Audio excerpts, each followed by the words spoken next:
হাই friends, আজি আমি শিকিম নতুন ষ্টাইলৰ যিটো ভোটাৰ আই ডি কাৰ্ড আছে সেইটো ঘৰত বহি আমি কেনেকৈ এপ্লাই কৰিব পাৰিম, সেইটোৰ কি লাগিব কি নালাগে গোটেইখিনি চাম। আহক ষ্টাৰ্ট কৰোঁ।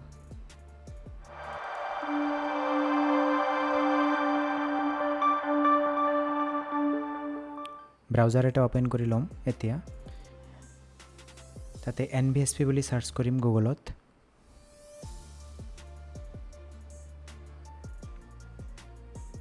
ফাৰ্ষ্ট ৰিজাল্ট যিটো আহিব হোম পেজ ইলেকশ্যন কমিশ্যন, তাতে ক্লিক কৰিম। এতিয়া লগ ইন কৰি ল'ব লাগিব।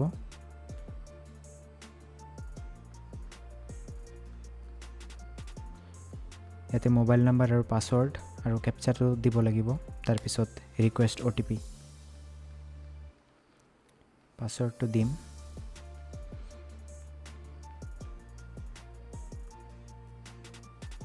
কেপচা ইয়াতে যিটো ইমেজত আছে সেইটো ভৰিব লাগিব।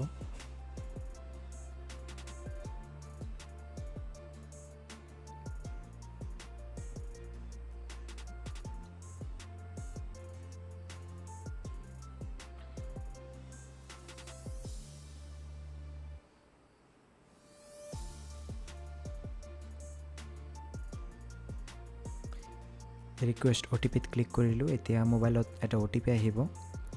OTPটো আমাৰ ইয়াত দিব লাগিব। OTPটো দি ভেৰিফাই লগইনত ক্লিক কৰিম। তাৰপিছত হোম পেজটো খুলি যাব NVSPৰ। ইয়াতে আমাৰ ফ্ৰম 8টো চিলেক্ট কৰিব লাগিব। এইটো ফ্ৰম 8।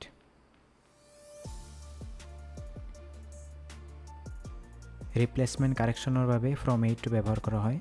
ইয়াতে এপ্লিকেশ্যন ফৰ চেল্ফ, আদাৰৰ কাৰণে ইউজ কৰিব পাৰে। মই চেল্ফৰ কাৰণে ইউজ কৰি আছোঁ। ছাবমিট ক্লিক কৰিম ভোটাৰ আই ডি নাম্বাৰটো দি। তাৰপিছত ডিটেইলছটো আহি যাব। অ'কেত ক্লিক কৰিম।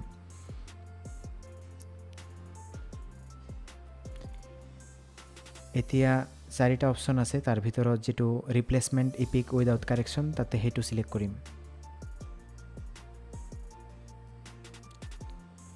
এতিয়া আমাৰ ফ্ৰম 8টো খোলা খাই যাব।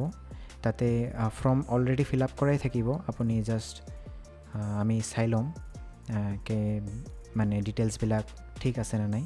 ঠিকে থাকে নৰ্মেলি। তাৰপিছত নেক্সট ক্লিক কৰিম। এতিয়া তলত আহিব ৰিপ্লেচমেণ্ট কিহৰ কাৰণে লাগে।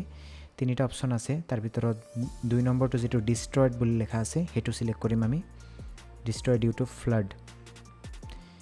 এতিয়া ডিক্লেৰেশ্যনত প্লেচটো দিম, ক'ৰ পৰা আমি এপ্লাই কৰি আছোঁ। আমাৰ বৰপেটা ৰোডটো দি আছোঁ। তাৰপিছত নেক্সট। এতিয়া ইয়াতে লাষ্ট কেপচা আমাৰ দিব লাগিব। কেপচাটো দি প্ৰিভিউ এণ্ড ছাবমিটত ক্লিক কৰিম আমি।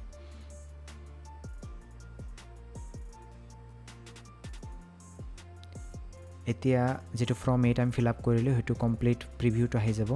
গোটেই বস্তুটো চাই ল'ম ঠিক আছে নে নাই। তাৰপিছত লাষ্টৰ যিটো ছাবমিট বটন আছে সেইটোত ক্লিক কৰিম।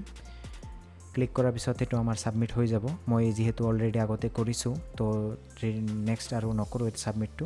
তো ছাবমিট কৰাৰ পিছত এটা ৰেফাৰেঞ্চ নাম্বাৰ আহিব। ৰেফাৰেঞ্চ নাম্বাৰটো দি আপুনি ট্ৰেক কৰিব পাৰে কিমান দিনত ভিতৰত আহিব বা কামটো কি চলি আছে নে নাই। তো এনেকৈ নৰ্মেলিতো আমাৰ 4 মাহমান লাগি গৈছিল আহোঁতে। তো এতিয়া লাহে লাহে সময়টো কম লাগিব, ছিষ্টেমটো এক্টিভ হৈছে। তো ইমানখিনি আছিল। এনেকৈ আপুনি এপ্লাই কৰিব পাৰে ঘৰত বহি। যিবিলাক পুৰণা ভোটাৰ আই ডি কাৰ্ড আছে কাৰেকশ্যন কৰিছে সেইবিলাকৰ কাৰণে ৰিএপ্লাই কৰিব পাৰে। নতুন কাৰ্ডটো আহি যাব। আশা কৰিছোঁ ভিডিঅ'টো ভাল লাগিছে আপোনালোকৰ। কিবা যদি শিকিব পাৰিছে তেন্তে ভিডিঅ'টো লাইক কৰিব।